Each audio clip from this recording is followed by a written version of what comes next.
I will not take up much of your time because I'm sure you're very eager to see what is in front of you. Our presentation, Two Women. But before I introduce my team and the theme, I would just like to say that my team is called the Storytellers. We have this name for it, and we have 7 members.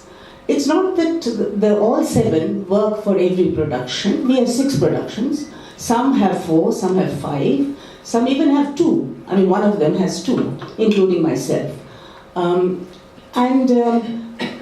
they are usually scripts which I have written, culled from my existing work. Like this one, Two Women, is taken from JORASHANKO. But some, of course, are independent scripts. Before I say anything else, let me first introduce my team today of 4 members. Minoti, Chatterji and Avery Chaurey will do the dramatized readings from the script. Both Minoti and Avery are very well-known theatre people. Avery, of course, is a very known face. I'm sure most of you have seen her. She has acted in many, many films and plays. And many of you have heard Minoti's magnificent voice over the radio. And so there's really not much to say. They don't need much introduction. Joyoti Ghosh is another very valued member of our team. The dramatized readings are interspersed with musical interludes, songs, which she has chosen and will sing. She, again, her name is also practically a household name in all our Bengali, in the Bengali community of Delhi. Meanwhile, hectic preparations were on in the Tagore mansion of JORASHANKO.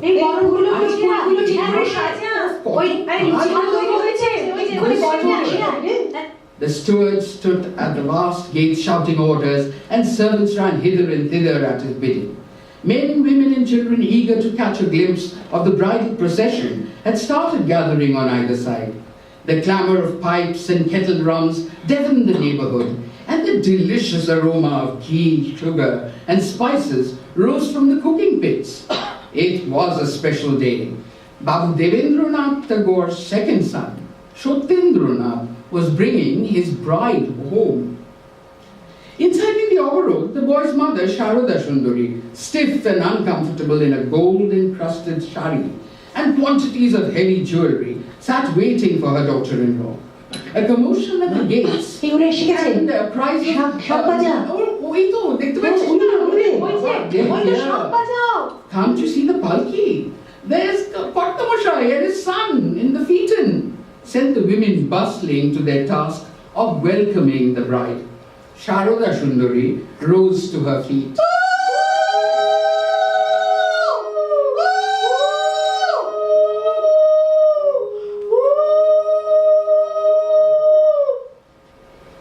Genu's first few months in her husband's house passed in a blur. She spent most of it sitting on the floor of the room allotted to her, weeping behind her khomta. Then one day, she bumped into her brother-in-law Joyoti, and doing so found a friend. It happened in a novel way. Genu was eating a bowl of muri and roasted gram when a tooth slipped out of her gum and got mixed with the food in her mouth. She chewed on it for a few seconds, thinking it was particularly a hard gram, then spat it out in her hand. It lay on her palm, a little pearl covered with yellow paste. Now, Genu had a problem. In her father's village, there were many mouse holes. There were some in their own backyard next to the paddy bills. All she had to do was to find one, drop her tooth in it, and chant thrice. Little mouse, I dropped my tooth into your house. Keep it safe and send me another, stronger and whiter than your mother's. Now she had to find a mouse hole. But the floors here were made of hard stone, big shining slabs of black and white. Setting her bowl of muri on the floor, she went from room to room looking for a hole. After nearly an hour, hot and tired, and on the brink of tears, a boy's voice came to her ears. Why, Major Botan? What are you doing wandering about alone?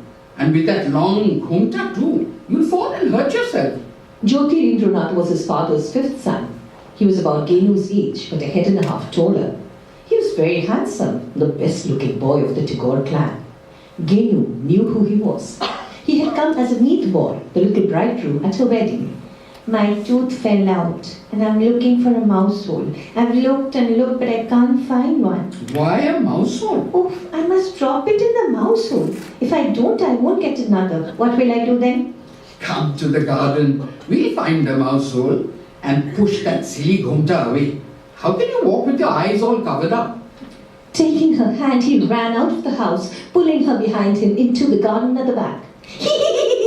Genu's ghomta slipped off her head as she ran, revealing a wild, laughing, gap-toothed face, small and brown, curly hair blowing in the wind. Hari re re re re amay chede de re de re Jemon chhada boner pakhi moner anonde re Hari re re re re amay chede de re de re Ghono শ্রাবণ ধারা যেমন বাঁধন হারা ঘন শ্রাবণ ধারা যেমন বাঁধন হারা বাদল বাতাস যেমন ডাকা আকাশ লুটে ফেরে হারে রে রে রে রে আমায় ছেড়ে দে রে দে রে 8 years later, as the carriage stopped at the entrance and she stepped out, a gasp of awe and wonder rose from those who had come out to receive her. She had left the house a frail, peaky figure and returned a vision of loveliness. Tall and slim, a poem could be written on her slimness. It was so exquisitely proportioned. She was no longer the little Genu who had giggled and played pranks and been scolded and punished. She was the assistant collector's lady, the stately and graceful Mrs. Gyanadanandini Tagore. She wore her sari, a dove-coloured silk, with an embroidered border, differently now. Half of it was pleated at the waist, and the rest brought up over her hips and breasts, then pinned on the left shoulder with a brooch. Her neck, a smooth, gleaming column, rose above the lace collar of her black velvet jacket. The edge of her sari covered her head, but her face was bare. Her face, not conventionally beautiful, but with neat, symmetrical lines of brow and jaw, an aquiline nose, and a small, compact mouth. But the most arresting feature of her face were her eyes, large and beautifully shaped, with bristly black lashes. They were a startling colour against the pale almond brown of her skin, smoke grey, with silver flecks. Jyotirindranath stared intently at her. Why are you staring at me, Notun? Sharoda had taught her to call him Notun Thakurpo, but she had shortened it to Notun. You look different, beautiful. I was wondering why I never noticed the colour of your eyes.